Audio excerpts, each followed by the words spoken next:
പാടില്ല അല്ലേ?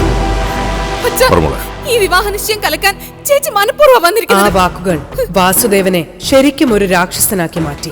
അയാൾ പെട്ടെന്ന് തന്നെ നീലിമയെ അവിടെ നിന്നും വലിച്ചുകൊണ്ടുപോയി. അവളുടെ പ്രതിരോധമൊന്നും അയാൾ കാര്യമാക്കുന്നതേ ഉണ്ടായിരുന്നില്ല. നീലിമയെ വാസുദേവൻ പിടിച്ചു വലിച്ചു കൊണ്ടുപോകുന്നത് അഞ്ജലിയും സത്യഭാമയും ആസ്വദിച്ചുകൊണ്ടു നിന്നു. ആദ്യപ്പോഴും അപമാനഭാരത്താൽ തലകുനിച്ചു നിൽക്കുകയായിരുന്നു.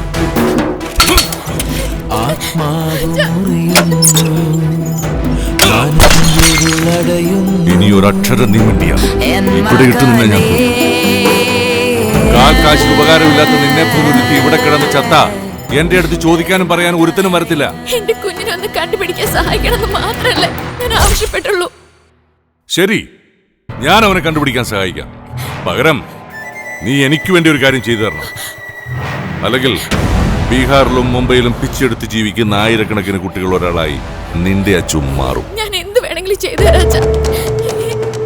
എനിക്ക് എന്റെ അച്ഛനെ മാത്രം കിട്ടിയാൽ മതി. അതാണ്